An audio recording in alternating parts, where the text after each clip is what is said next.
Welcome to the Creative Confidante, the podcast where we dive into honest, vulnerable, and inspiring conversations with creatives who walk the path, face the fears, and emerged with stories that resonate.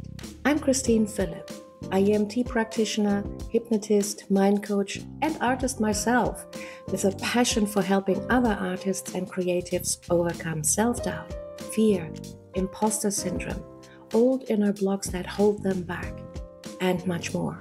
Through my work at the Creative Confidence Studio and Happinesscoding, I empower artists to build their confidence, embrace their true identity so they can show up fully as themselves and thrive, both personally and professionally. Why do I do this? Because I believe the ultimate luxury is a healed and empowered mind, one that is free to create without limits. Each episode, I invite you to join me as we explore the real-life experiences, challenges, and triumphs of creative people from all walks of life. Whether you are seeking insight and motivation, or just a reminder that you are not alone on your creative journey, you are in the right place. Settle in, grab yourself a drink you fancy right now, and let's get into today's conversation. Oh, hi, I'm Christine, your host. And today I'm excited to have Jozina with me. She's an artist and fashion illustrator with a fascinating life story. After years or even decades, because we don't want to talk about the age, should talk about the age. Maybe we should, exactly, maybe we should. After decades exploring different worlds in a professional way, she has taken the courageous step to finally pursue her art full-time. Hi, Michelle. Welcome. I'm so happy to have you here. Hello, Christine. Thank you for having me. I'm so happy to be here. I stumbled upon your YouTube channel. It's actually the first time that we meet now. I watched one video and I thought, my God, wow, this lady has a real story to tell. It's very inspiring and encouraging, I find, to people. And I thought, now that's a person I really would like to meet and talk to, because this podcast that I'm creating is looking to establish open and honest and vulnerable conversations about the different life paths of creatives and artists that more often than not never go in a straight line. Yep. Right? There's so much ups and downs, U-turns, cul-de-sac, turning around in circles, frustrations, obstacles, fears, and doubts, and nobody really talks about it. So I think those individual journeys can be very inspiring to a lot of people and maybe even spark a little fire here and there. So here we are. So happy that you agreed to be with me here today. I was really excited to get your message and talk to you. So I haven't said so far a lot about you other than hinting at things. So to warm up, I would like to give you your stage and just ask you to introduce yourself to us. Who are you? Where you're coming from? What are you doing at the moment? Yeah, sure. So you found me from a video that I put out it was actually the very end of June. And I've had a YouTube channel I've been doing just for over a year now, where I'm documenting my journey to becoming a full-time artist again in my 50s. So making that career change. And I made a video, and I even hesitated about putting a lot of that information in there because I included kind of all my history about how I got to this point, because the video was about deciding on my niche in art, which I've been contemplating for the last year, and then the streams of income, how I was going to get there. And it was more to document it for myself so that I was putting it out to the universe. So I was saying, okay, I've decided this is it, and I can be accountable to myself for it. And I thought, if anyone's watching this, they might not understand why I chose these things. So I thought, let me just give a quick overview of how I got to this place. So I included a history overview of my life and how I got to this place, and how I was an artist in my teens and I loved art. And then I went to fashion design school And I also took visual merchandising um, for retail display. And then once I started working like in corporate, I used to call it corporate, but once I started working in retail and doing, working jobs for retailers and doing visual merchandising, um, I was enjoying it, but also, I mean, these jobs in retail, they don't pay a lot. So I was taking jobs that I felt would be creative because I'm just a creative person at heart. Like that is my like number one thing that I care about is just creating every day, being creative and doing something fun every day. So but also then balancing trying to be, um, a productive member of society and having a good job that pays the bills and, all the things that we're supposed to do. So I was trying to combine like being creative, but also having a good, stable job. Now, when you're young, you don't really know any different or any better. You just do what you think is right. So I was having fun working in retail, but then, long story short, I ended up having a child when I was 30, and that really took a turn. That made that I had to then think about my son first and put myself second. And that's when I ended up having to take more um, better paying jobs, still in retail, but not ones I hated, like not ones that I loved as much. So I was more into management, which is not a really fun job. Like there's a lot of stress and headache that goes along with it. And so I ended up doing that, I ended up getting married, I ended up settling down, going back to my hometown, doing all the things that you think you need to do, like as a mother and with the family, that you start to have all these responsibilities and you start to put everybody else first before yourself. And you put your wants and needs and dreams on the back burner in order to do all the things you're supposed to do.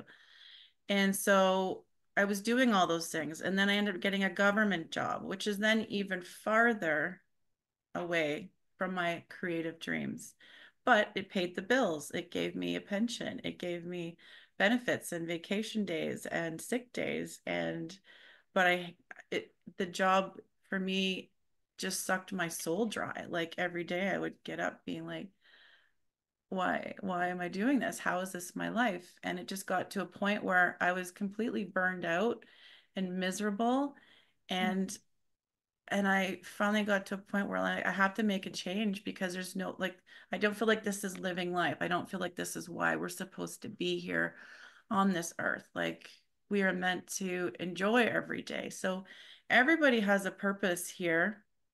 I think in this lifetime of doing things that give them a sense of purpose, that are creating creative or creating in some way. Like we are meant to create as human beings. That's one of our priorities is we create. Like everything we see around us is created by somebody. We create relationships, we create things. Like we're here to create. So I just was getting to a place where I'm like, I have to figure this out. I have to make a change. And that's when I finally decided to get back into doing art again. So I'm currently still working a corporate job. I work 4 days a week.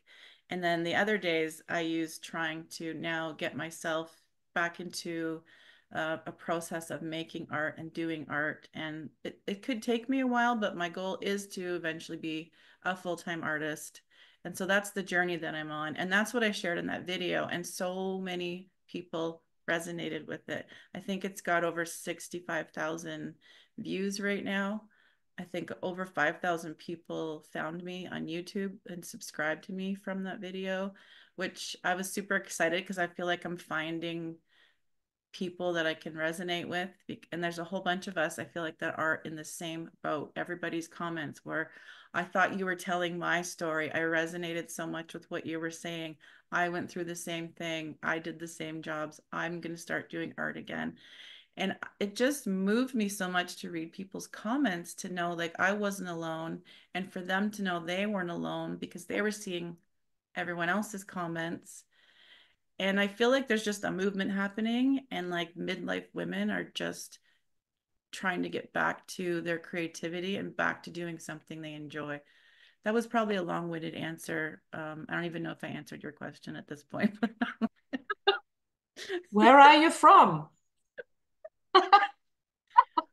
I'm from Ontario, Canada. I'm 52 years old. I And have that's one the end. son. That's the Yeah, end of the podcast, I'm Michelle. divorced. Yeah, we're done. What interests me, well, the part that you said about um, that we are all here to create something and we are constantly creating and stuff like that. And I wanted to start the conversation a little bit at the very beginning because I Yeah. believe that when we are little, we all are born with tons of creativity and tons of playfulness and curiosity, and we want to Yeah. explore the world around us and the world in us, you know? Mhm. But unfortunately, what I believe also is that this creativity that we naturally have is out educated out of us or out of a lot of people. And Yep. with artists and creatives, they it kind of sticks, however, right? It maybe get lost along the way here and there. We have times where we don't create and other times where we create more, but Yep. it's a thing that never really leaves you. And so take us back to the very, very beginning of your journey. How do you remember that your love and your passion is creating something and being artistic? How that did it Like start when for I you? was a child, Yes. yeah, I was the kid that was always drawing in the corner. I was sitting with my crayons and horses, drawing horses from the minute, like as long as I can remember. My earliest memories were I would just draw horses over and over again. But yeah, I was always creating, crafting.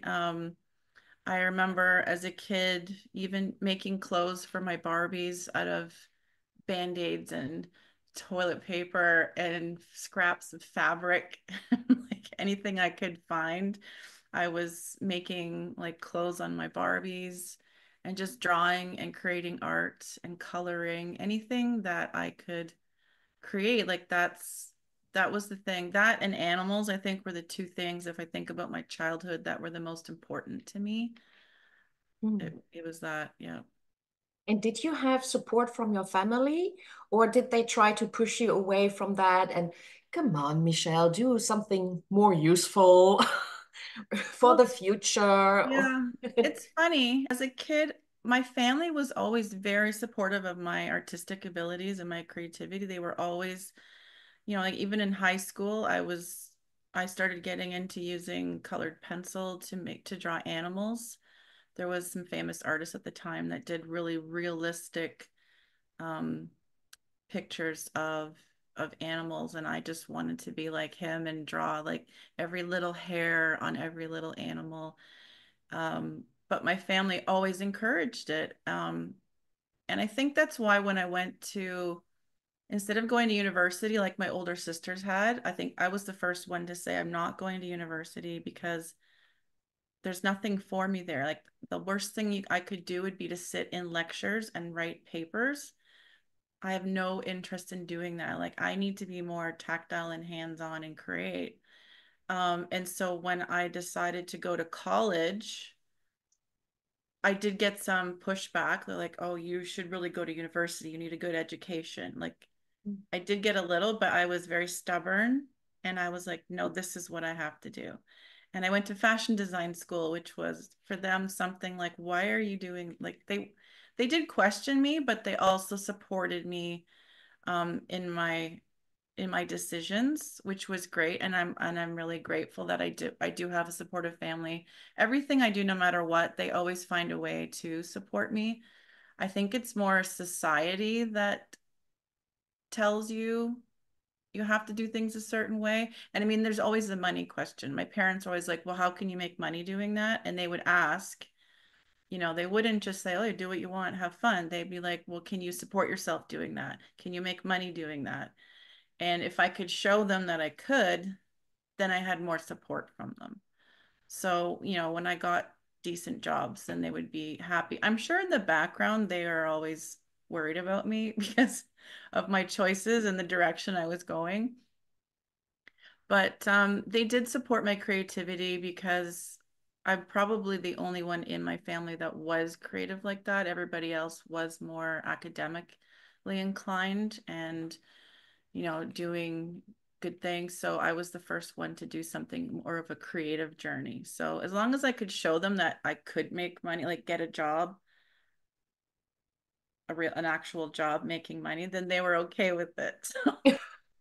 So you were very lucky to Yeah, have a family like this, really, yeah, because I think a lot of people are so afraid of this creative industry because of the whole starving artist yeah, cliches that are, you know, a reality, unfortunately, absolutely.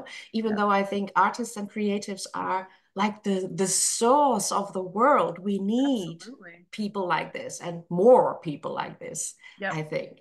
I So talk about how, that all the yeah. time. I talk about the starving artist mentality is dead, basically. Like it used to be a thing, but now that we have the internet, I think there's way more opportunity for creatives to make more money than the traditional professional jobs like doctors and lawyers. I have seen creatives making lots of money because they have the internet now. You have a global audience. You have 9 billion people that you can reach out to Already? No, if you you are have the already right. member. Yeah, I think Oh, we wow. just reached 9 billion or something. It's crazy. Jesus. Yeah, there's a lot of us. There's a lot of us here I'm on this still on the call. 8 billion mark. I know. 9 billion. But the Crazy. opportunities are there. Like you just have to have the confidence to like start doing something. Yes. And we go to that a little bit later because that's Yeah. that's very important, I think. Um, so fashion school, you Yep. did fashion school, which is absolutely fantastic. How did the fashion illustration interest form itself for you? Coming from drawing horses and nature to fashion illustration, it's quite a different world, isn't it? Yes. Yeah. Well, becoming a teenager as a girl, you start focusing on boys, Ah, looking good on hair and makeup and clothes. So in high school, I loved to wear the newest fashion. I made my own clothes. I learned to sew when I was about 13. I got my first sewing machine. So I would make some of my own clothes, but I felt like I was someone in my school I would take a few risks like with really new trendy fashions. Like I remember having these like black suede like over the knee boots when I was like, I don't know, grade 11 or something. And they kept falling down, but things like that where I was like the first one in my school to wear some of the newer, more fashion trends. And I really enjoyed that kind of thing. And so I was because I was an art student, I was still drawing a lot of animals at this point, but I really enjoyed fashion like as a lifestyle. So when it came time to decide where to go post-secondary to college or university, and I had no idea. I'd never thought about the future at this point. I never thought what I wanted to be when I grew up. I was just enjoying my life like in the moment. So I had to pick things to apply for.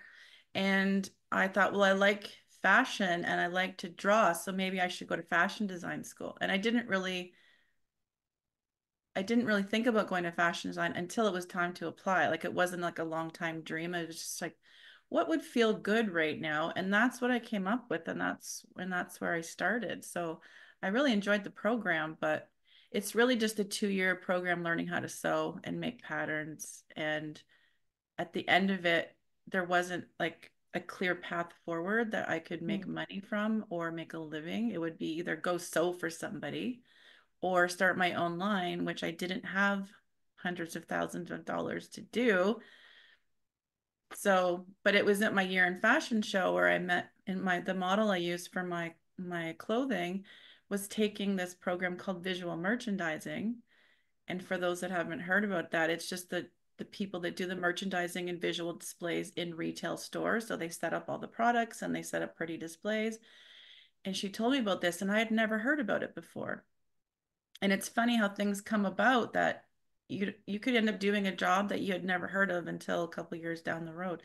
So I said, well, I want to do that. That sounds fun. So I talked to the program coordinator the next week. And she's like, yep, you're in for September. Come back. So then I went back to school for 2 more years and took visual merchandising, which I love because it was hands-on, very creative. We made our own props.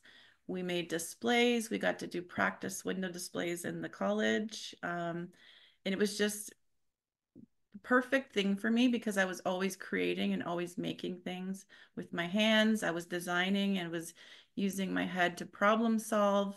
And I was just in my element. So that's where I got into that. And that's how I got actually into more retail jobs. And I think because I had fashion design, it helped me get a lot of the jobs that I did end up getting in retail. So yeah, that's how I got into fashion. So that's great because it's already answering the next question. Because for most people, they're then in the real world after art school, for example, Yeah. and a lot of things get lost exactly then. Yeah. They go into this world with dreams and Yeah. big plans about how it's going to turn out, and Yes. you know, and then it's all the opposite. Yep. Nothing And is then you really can't get a happening. job. So you take a Exactly. serving job in a restaurant, or you take a sales job in retail, or you take an admin job in an office just to pay the bills and think, I'll keep trying to get my job, but instead I'll do this to pay the bills. And that ends up consuming you. Exactly, because from what I know, the people who went through art school don't really have an education. It is kind of accepted Yeah. in as an education of some Yeah. sorts. Yeah. It's just, a luxury thing. Um, and that's why it's never taken seriously. It's like people going into the real world, so to speak, with no education and Yeah. no skill set and no nothing. And then it's really difficult to find a job. But you were Yeah. so lucky that you were managing to Yeah. keep your creativity going and have jobs that supported that in Yeah. different ways. So that this is really amazing. I have to say though, like it seemed as though I was getting jobs that were still creative, but what I found once I got these jobs, Mm, because they're large corporations, I mm, didn't have creative freedom really. It was like you have to follow these directions. You mm, have to make sure it looks like this. Here's a planogram, set it up exactly. Like I didn't really have any creativity freedom in my everyday job. I mean, a little bit, and I could use my eye to know if things looked good, but it wasn't like make things up yourself and use your own mm. creativity. So that's why I started getting frustrated, feeling like even though it seemed I was kind of in a creative job, it wasn't really creative. And I think that's where it started, like the beginning of the end started for me. Luckily, so it did, Yes. right? I Yeah. mean, even though it took years to take that final step for you, Yeah. but those things, I mean, you don't just decide it overnight, and those are sometimes years in the making, and Yes. certain things have to come together to make sense. And then there is always kind of like this moment or a certain event, or suddenly out of nowhere a light bulb goes off, Yes. and then now it's time. Now I do that step. I take the leap. I transition. I jump all in. I have no choice. I want to live a life with the thing that I love the most doing. How was that for you? I feel like the big transition started. So during COVID in 2020, I ended up separating from my ex-husband, and um, we sold our house and I moved separately. And it was during that time, I think, where it really came to me. I'm like, this is where I need to make the change. Like I'm not happy. Nothing's happy. Nothing's making me happy. And this point I've always been very entrepreneurial. Like I've always wanted to have my own business, and that's been something that has been with me for years. I have notebooks full of ideas that I've always wanted, like had to like start businesses.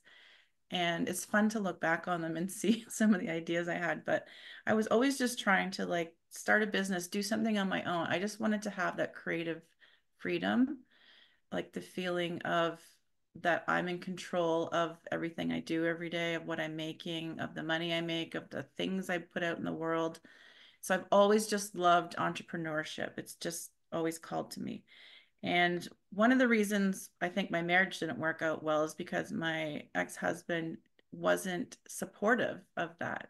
He was very, and he even said, nobody likes their job. You just have to keep doing it. And he liked the fact that I had a pension and that made him happy, but it didn't make me happy. And I didn't feel supported. I didn't feel like he cared about my happiness and fulfillment.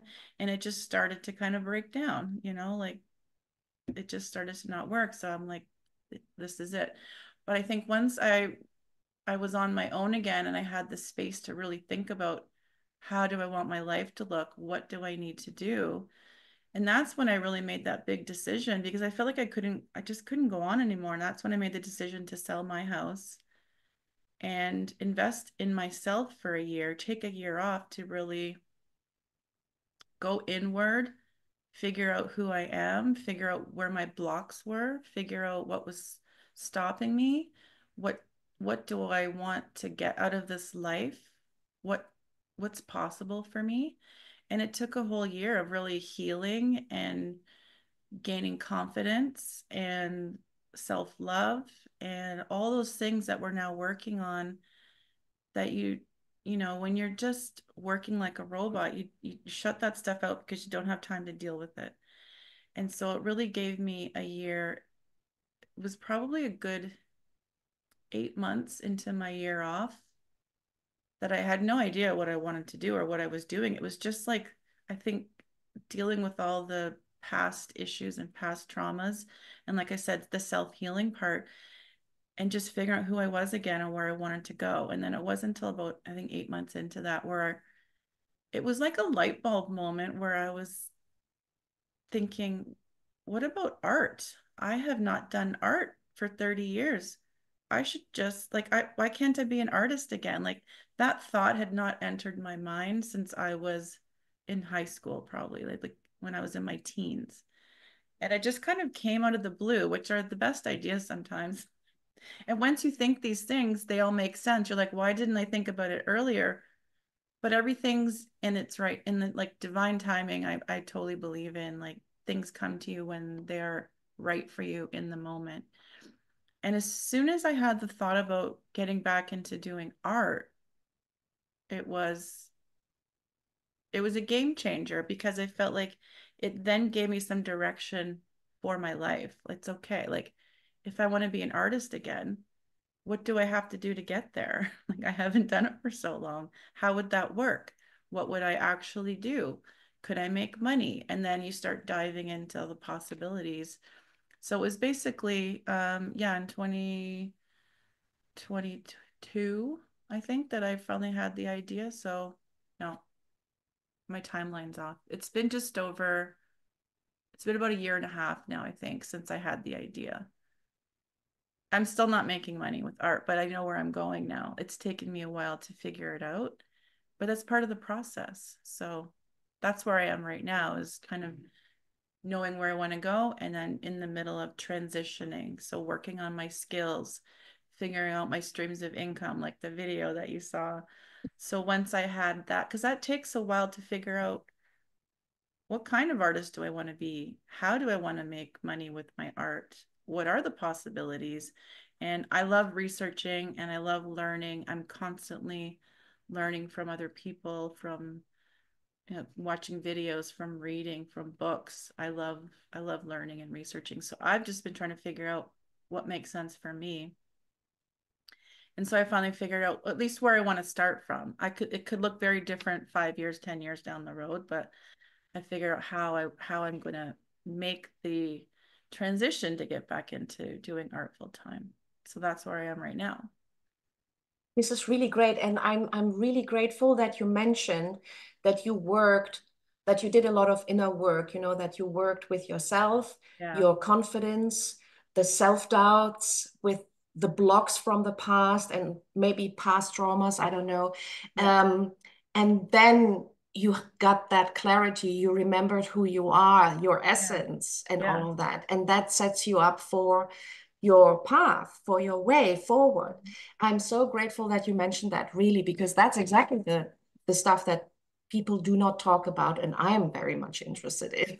It's a big Because part. that's the work I do, you know? Yeah, exactly. Um, yes. And so, um, and I know from experience that many artists, even when they know their way the way forward, and when they are doing their art and even have a success here and there, they're still doubting their own value, or the value of the work that they are doing, at least, you know, but it goes deep because it's personal what is created. Yes. And they think often they are imposters, and it's just a question of time that they are going to be found out. You know, do you still, even though you did all that work for yourself, but did you still have times or moments where you think like, am I really good enough? Am I going to make it? Every day. Every Every day. day. Yeah. I don't know if it really ever goes away. Like, even with all the work that I've done, I will still flip-flop back and forth from the old me to new me. And one minute I'm like, I can do this because I really want to help other women, you know, start doing things that they've always wanted to do, like reach their dreams, because I've been working on it and I know like what it takes, but how good it feels when you start doing it. And I want to help other women do it too. But even with all the work that I've done, I say even on a daily basis still, like even yesterday, I was like, oh, I'm not good at this. Why am I even trying? I should just quit it all, forget it. I'm not meant to do this. I should just keep working at my job. But then 2 seconds later, I'll be like, what are you talking about? Like, you've got this. You can do it. You're doing things. Like, Hmm. you have YouTube, you're making art, you have a plan, you're doing it. And I don't know that it ever really goes away. I think it's just human nature to worry what other people think. It's just human nature to want to be um, accepted by your tribe, by your people, by your village, right? That's just how we started, because with that's where your safety is being accepted by people. So when you start saying things that and doing things that are taking a risk or doing things out of the norm, that's when you feel like I shouldn't be doing this. It's not safe, you know, that those kind of thoughts that we all get. But then I've done so much um, work on myself to think you should just say what you feel, because honestly, nobody's judging you as hard as you judge yourself. We are always our own worst critics, our own worst enemies. And if I put a video out on Instagram and I say something I feel might be a little cringy, well, the chances are no one's even going to see it. And if they do, they're not going to think, how dare she put that out into the internet? How dare she post that on Facebook? How dare she say something so confident, or talk to us, whatever it is. Like, we think that people are going to care, but they actually really don't. And a lot of the times, the people that you resonate with the most, I mean, I know for me, when you see people on either YouTube or Instagram or any social media, I find that the more quirkier they are, the more outrageous they are, the more authentically themselves they are, the more I want to know more about them. When you Very see true. someone that's like really like boring and by the book and very like, I don't know, proper almost, they're not as interesting or exciting. You don't want to know like what makes them tick. How do they live their life? What are they doing? How did they get to where they are? And why are they doing what they're doing? Like, that's why we're all different. We all have our different way of doing things. And I don't know, I just find people that do things differently, whether it's people that aren't afraid to like dress a certain way or do their hair a certain way or say things out loud that most of us wouldn't dare say, like you get sucked into those people and you want to hear more about them. So I think the key is to really just not um second guess yourself, just like be authentic, be inspired, just say what comes to you, like do what feels good to you and not worry about it. but I know it's really hard because I tried to do that, but then at the same time, like, oh, don't do that. People are gonna think you're weird. Like, oh, don't say that. People are gonna think, who does she think she is? You know?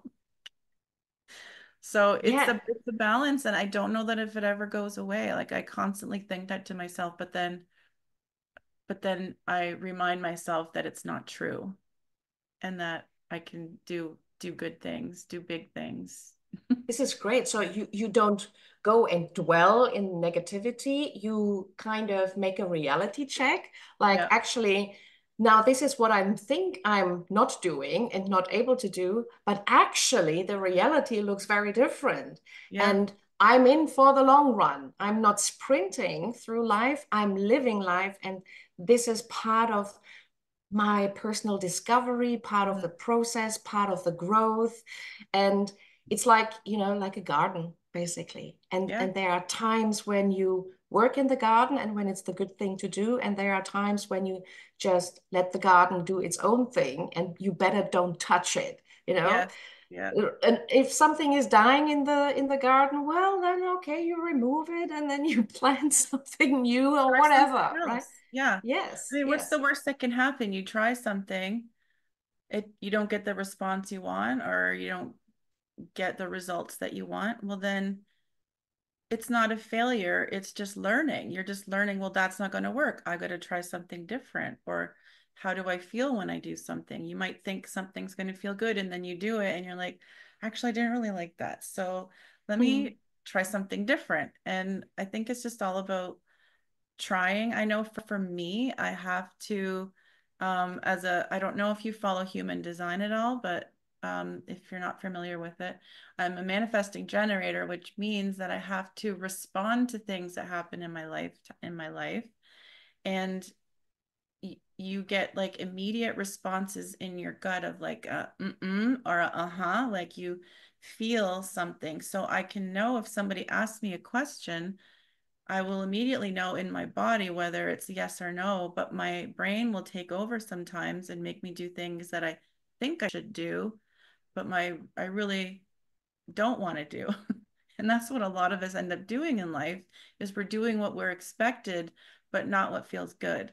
And I think that's where so much inner turmoil comes from. Yeah, and I couldn't agree more with what you just said. Yeah. And I think a lot of us lose the connection to this intuitive part of us Yeah. very early in life because we're educated in school and also Yeah. often by parents already. We have to function, we have to work, we have how life should be, how we should be. Yeah. And there are so many shoulds developing in our head that we kind of forget. And that happened to you. You said it, right? You Yeah. forgot who you are. You needed Yes. to find that back and you needed to reestablish the connection to your intuition, to your imagination, to your creativity. Yeah. And this is something that I wish a lot of people, a lot more people would do, to find Yeah. that back in their life because this is so enriching and colorful and that makes us also all of us more interesting, right? When we do Absolutely. those Yeah. things. And Yes. when you are enjoying your life and doing happy things, you are Yeah. more enjoyable to be around by the people in your life. Yeah. And I How also many think of it us makes, have, sorry, go sorry, ahead. yeah. I also think it makes the world in and of itself a better Yeah, place, yeah. because Raise happy the people vibration of the do, whole yeah, world. do Yeah, different things than people that are not happy, and it yeah, can be in little things, it doesn't have to be a full-time art career, but it can be yes. in little things that people practice something that keeps their playfulness alive or that Hmm. they become curious again, that they do little things here and there, that they stop and smell the roses, as they say in Yeah, English. It's something yeah, like that, yeah, right? yeah. Yeah. Stop and smell the roses. It's funny because what I think I've learned the most in the last few months, I guess, is that I'm 52 right now, and just hearing again from all the comments that were on that video I put out was that I feel like midlife, women that are in midlife, like there's a certain experience, obviously, we all go through. Like, there's such a change that happens from being a young woman with, your youth and your beauty and all your life ahead of you. And then suddenly you turn 50 and you're on the other side, like things are changing, like your appearance is changing. Your mindset is like, okay, now I have less time left than I thought. Plus, we're also in a stage where most of us don't have young kids anymore. We're not as needed in the family to like with parenting, and a lot of our kids are independent or even have left the house already. A lot of us are now single again. And I feel like it's a point in our life where we just naturally are now questioning everything that we've done up until that point. And we're all saying, okay, we have kind of time in our brain maybe to make room for the possibilities of how can we make our life better? How can we be happier? And I feel like it's just like in your 50s is just a real fun time to just explore the new possibilities and make a career change and go back to doing something that excites you because you've got more wisdom than you did when you were younger. B, you have a lot of people are a little more financially independent at this point. Not all of us, but a lot of us. We've worked our way up a bit. And then also, your kids don't need you as much. So you have more me time again to go back and pursue your own interests. And I just think that's why people used to call it a midlife crisis. But I think it's more of a midlife awakening where we can now go back and kind of reestablish like who we are and what do we want out of our life. And I never looked at this age before in that way until the last few months, that it's actually a great opportunity for us in this age bracket. So I'm excited about it. I'm excited for everybody's like possibilities now. I couldn't agree more. Yeah, I absolutely couldn't agree more. Um, I have to skip some questions here because I because probably it talked too much and I've said it all. no, yeah, it's sad. I would like I thought you might have something like specific practices or rituals that you do when times get tough. You said you make a reality check, like this Mhm. is what I'm thinking and feeling right now, but the reality looks different. I actually do a lot of things and I'm on my way, and I can't just expect to wake up and everything's there. I Yeah. work for it and I do the best I can. So, but apart from this, are you doing other things to keep your spark alive, to keep you going when it's not so easy? We all have off days or even longer off weeks, like, oh no, Yeah. I just can't be bothered. Yeah, That kind of thing. What absolutely. are you doing in those times? Well, my process is a little strange. Like there are things I do on the maybe the daily or weekly, like meditation, I think is very important for a lot of people, even if you just do it a couple times a week, but really just to, I think, clear your mind, de-stress a bit. It's just like a way of stopping. And I know meditation, it's not really possible always to get rid of all the thoughts, but I don't even know how to describe it. It's just the getting still with yourself and seeing what thoughts are coming to you, and just taking that time to just be quiet and just let those thoughts go through, and just all the benefits that meditation has. I think it's a great place to start for a lot of people, even if it's just like 5 or 10 minutes here or there. There's actually some videos I would follow on YouTube. There was a couple 10-minute ones. I would just put them on sometimes and just sit quietly because the music's nice, and sometimes they were just guided meditations, and it just gave your brain time to shut off and stop thinking your own thoughts, and then just listen to what the guided meditation was saying to you. And it was, I think, just calming in the rest, like in your entire body. It just gives your body a break from all the stress that you're under.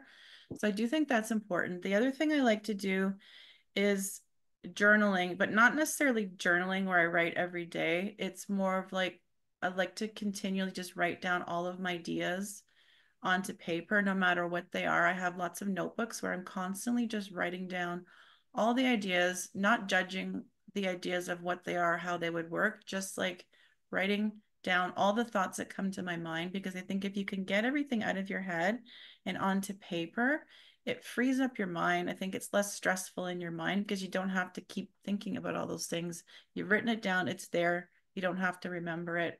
And you can come back and read your notes. And there's notebooks I go back to even a year or two later, and I'll see something I wrote and I'll be like, oh yeah, I had that idea. I feel like that now it might be a good time to revisit that idea. But back then it was Mm. just a silly idea. So I love writing. I love using like a pencil and a notebook and writing, like physically writing in a book. Some people like digital, but I don't love typing as much as I do the physical act of writing in a book. For me, it's just more therapeutic. But just getting all those ideas onto paper and out of your head is just like a brain dump, so to speak, and getting it all onto paper.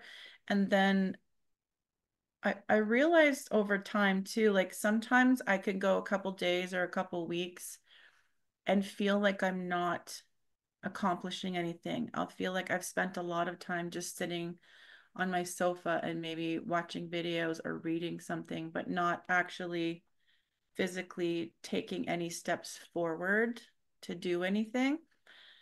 But what I do is I'm someone I need to think about things, and that's why I have to write everything down, because I'm constantly thinking and learning and like understanding what it is I'm thinking about and refining my thoughts. And then eventually I get clarity because I've taken so much time to think about it. And then suddenly I'll get clarity on what it is I'm trying to figure out. And then I'll just jump into some inspired action and get like a week's worth of work done in like 3 hours because all of a Mm. sudden I know what I'm doing. But Yeah.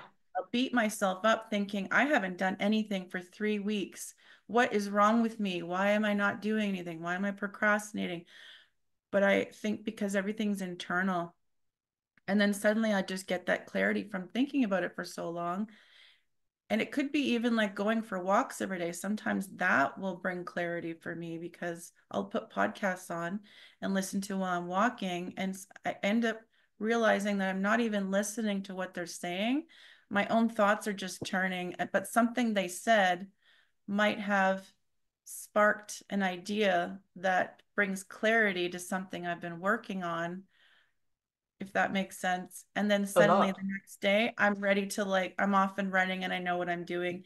And then I'm like creating something, or I'm making something, or I'm making a video or anything like that. So I've had to understand, it's taken me 50 years to understand like that's how I work, and not to beat myself up over the days where I'm like resting or wasting time or doing nothing, because it's actually how I process my thoughts and my ideas. So I gave myself grace now to like the days where I say I don't feel like doing anything, I'm actually working, but it's subconscious, if that makes any sense. Makes a lot of sense. And Yeah. those are really, really great tips because I think a lot of us struggle with those things. So, meditation is a great tip. Yeah. Journaling, getting the stuff out of the system is a wonderful tip. It's Yeah. one of my favorite things to give to clients also, that a lot of clients are ruminating and worrying and can't even sleep through the night Yeah. because the head just doesn't stop, right? Yeah. And to take just 15 minutes per day Yeah. and just write it all down, get it out of the system, write the worries down. If you like, you can even sink into self-pity for those 15 minutes, Yeah. I've done that. whatever it is. Yes, whatever you fancy. Nobody has to see it ever. And Yep. then, and then when it's done, you destroy the paper, you burn Yeah. it, you throw it in the Burn it. garbage, whatever. Yeah, whatever. And you're done, you're clean, you have your space back in your head. And it's the Exactly. same with those days in on the sofa in front of TV. I'm doing nothing, I'm not in the mood for anything. And this is great because it's like a retreat, and it's like a Yeah. time out where things are still happening, but your body tells you like today is not nothing day. Yeah. Yeah. Today is a And Netflix day, and I'm gonna start watching The Crown and watch the whole series, you know? exactly, it's all part of it. It's Yeah. part of this. And we I'm I'm happy you said that sometimes you still catch yourself beating yourself up. We all do. Yeah. But when we come to the point that we are not beating ourselves up for beating ourselves up, that would be already a step further. So we Yeah. can do even that, but not getting stuck in it, to the point where we go down the spiral into utter negativity where we can't just go Yeah. out, so Yeah. when we catch ourselves, so it's also um becoming more aware of what's going on internally, and Yeah. be accepting of that. And when And you letting notice, your emotions working through, because I'm someone who's very emotional and I yeah, release almost every emotion through tears. Like if I'm angry, if I'm frustrated, if I'm happy, if I'm sad, they will usually come out in tears because that's just how I release my emotions. And when I don't, like you just have to let it come through you, because there's been times even in the last few weeks where just had to have a big cry because I'm frustrated with something or I'm feeling a certain way, and I let it come through, and then it's done. I've felt it and I've moved on. And I think when you don't allow yourself to feel the feelings, if you're like, oh, I shouldn't feel like that, I shouldn't feel this way, it's not right that I should feel that way, and you bury it, it just keeps, festering in there and making you feel worse about yourself. But if you just let it out, you're like, okay, I've had my pity party, I've had my cry. Now what am I going to do about it? Like, let's move forward. It's fine. Like, okay. wonderful. I I agree, I have to. agree, I agree. Yeah. Michelle, I agree all the Yay. time. So for those people who are maybe considering a life change like that, they are on the fence, they are still a little bit insecure how to go about it, Yeah. um, or people who just start their creative journey. What's the advice that you would give, your top tip, how to go about it? What's the one thing you wish you had known when you started? Wish I had known. Well, I think the beauty in the starting out is that you don't know, and it's better sometimes not to know and start off naively with the optimism of a newbie or just beginning, because if you had all of the worries about all the things that will come up against you as you go, you wouldn't even start. So I think it's that optimism. And um, the one thing I do talk about a lot is it's enjoying the journey and enjoying the process of getting to where it is you want to be. Like however it is you want to picture your life ending up, it's enjoying that process of getting there and all the moments that it takes to get to that point, because you can look back and see where you've grown, and you don't want to just live for the future. You want to live in this moment, because I've done that a lot in the past, and I wish, like, I was always just, you know, deciding how I wanted my life to live in the future because I didn't like my current situation. So I was always living for the one day when I get to do this, but never enjoying my life in this moment.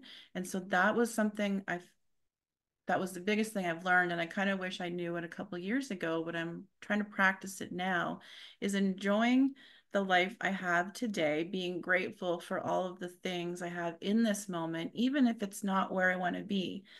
Being grateful for a job that I have that pays my bills, even if it doesn't bring me joy, and being grateful for things that have the tools and the opportunities to change my life and do what I want to do, and get on that path to changing things.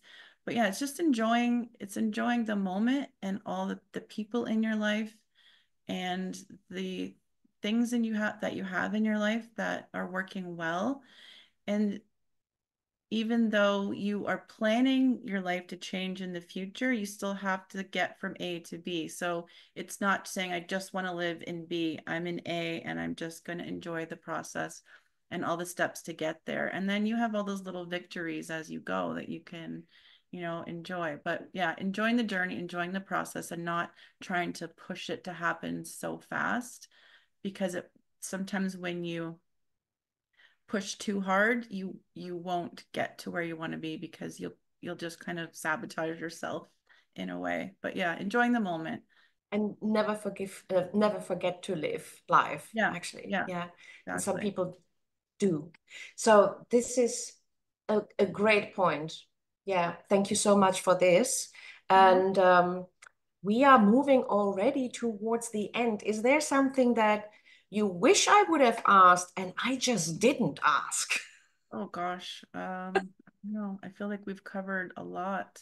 My basic message to everybody is, you have dreams for a reason. Like if you have a dream that you want to be creative or start a new business or do whatever, like that dream is meant for you. It's given to you for a reason.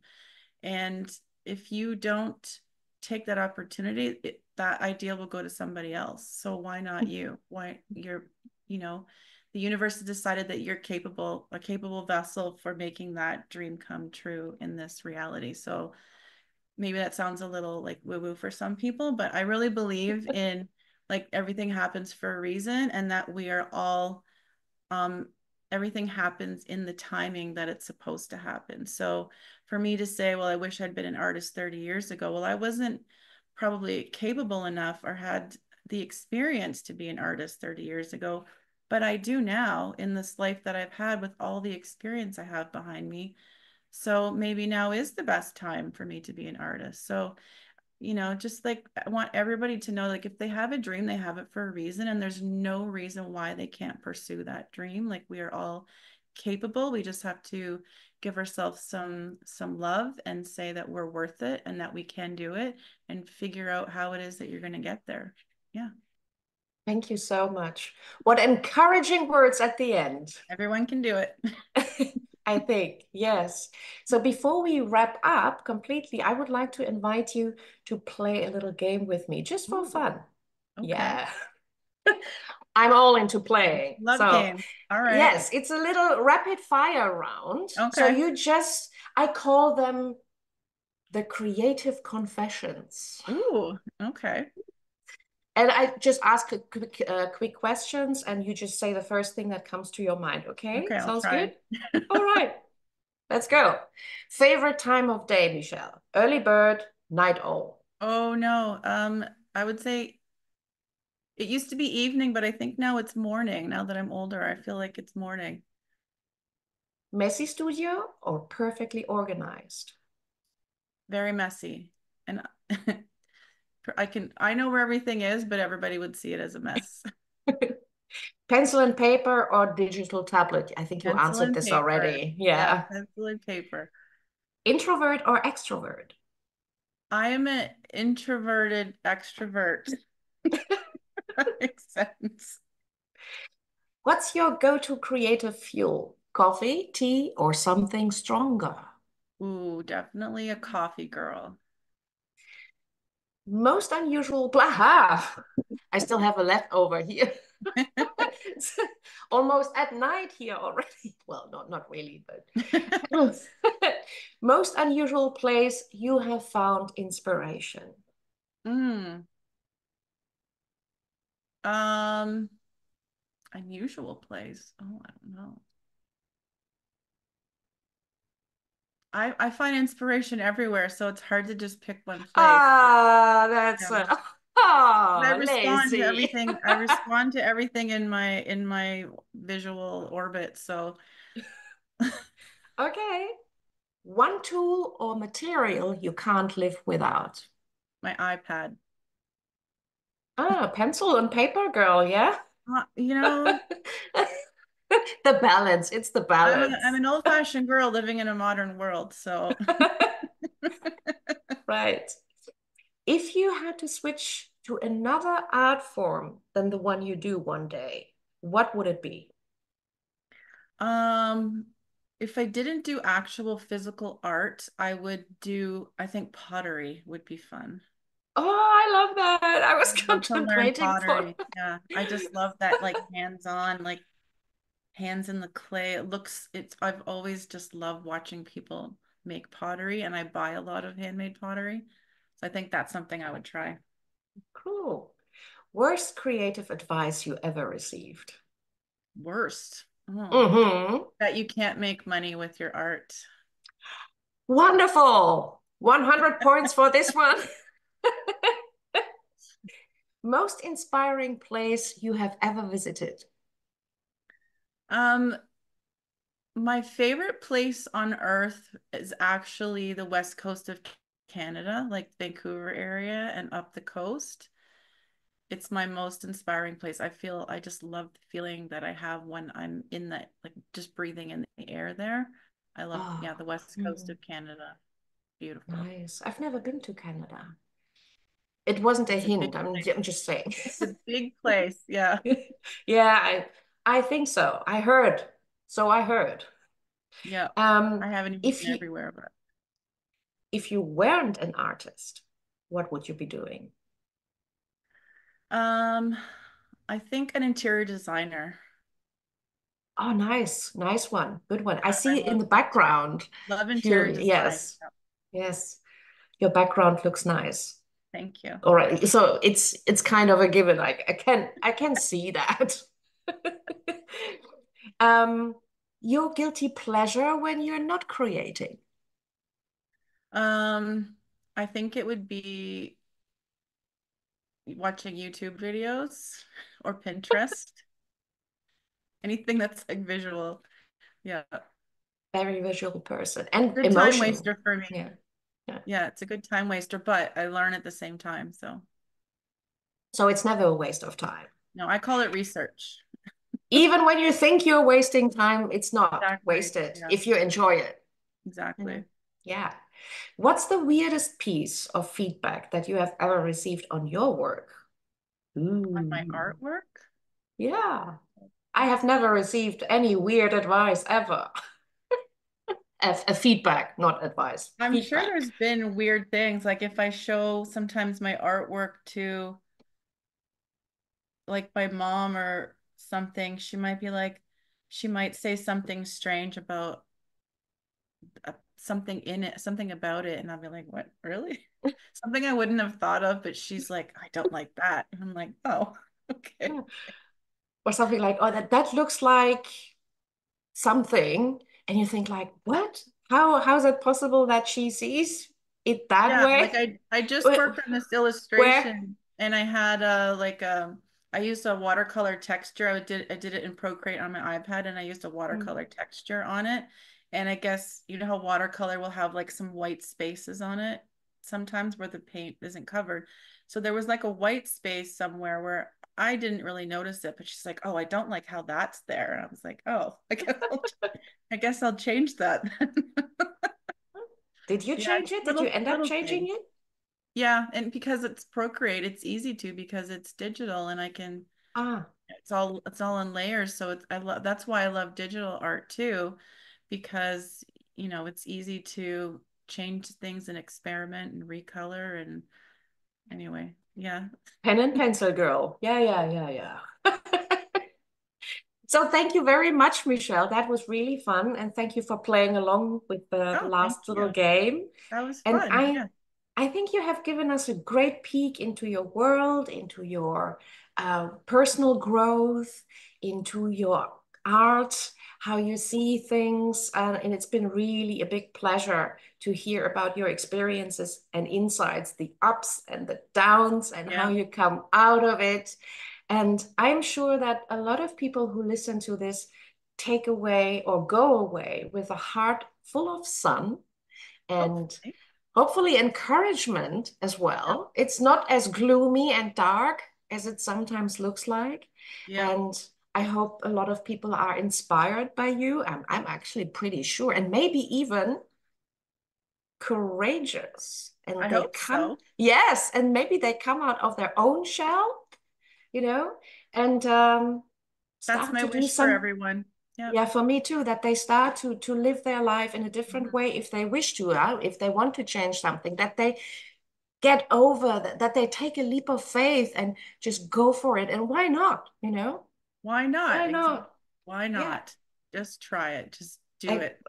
Exactly. Adventure Thanks so much time. for having me. I really appreciate you bringing me on, and I hope people are maybe inspired by my story and my journey and what I've I'm come up with. sure. I think we can all learn from each other. So yeah, thank I'm you. Thanks sure about for it. having me. It was So, great. where can the people who are listening to this find you, your latest projects, and Yeah. follow your journey? The best place to find me right now, I would say, is to go to my YouTube channel, which is at Michelle Jozina, Jozina. And that's just, it covers my journey over the last 14 months of trying to become an artist. And I share my process, and I do little like I do videos on education and things that people might need to know if they're doing the same thing I'm doing, and just trying to encourage and inspire and motivate people to go for it themselves. But that's probably the best place. And then Instagram is my same name. It's at Michelle Jozina on Instagram. I am really bad at posting on there, but I'm trying to work on that this year. But YouTube is where you probably will find most of my work right now, and you can reach Yeah. out there. Wonderful. Thank you so much. Of course, I will link all the information Perfect. either in the show notes if it's a podcast or on YouTube if it's on YouTube. So people can click on it and find you Yeah. easily right? And well, to the listeners of this episode, thanks for tuning in to the very first ever episode of Creative Confidante with the wonderful Michelle. And yeah, amazing first meeting for me as well with you. So thank Great you to so meet much you. for this. Do not forget to subscribe, leave a review, leave a comment, and share this episode with fellow creatives or with people who really can benefit from a little bit more sparkling creativity in their life. And just one last sentence. If you would like to share your story, like Michelle did today, please just send me an email and we can make it happen. Like we both did make it happen. It was Yeah. super easy. So keep living and creating with confidence. And I'll see you next time, hopefully. Bye for now.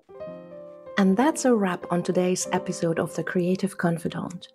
I hope you enjoyed this conversation as much as I did. And if you found value in our chat, don't forget to subscribe and leave a review. It helps others to discover the show. And remember, your creativity is your superpower. So keep showing up, keep creating, and keep being unapologetically you.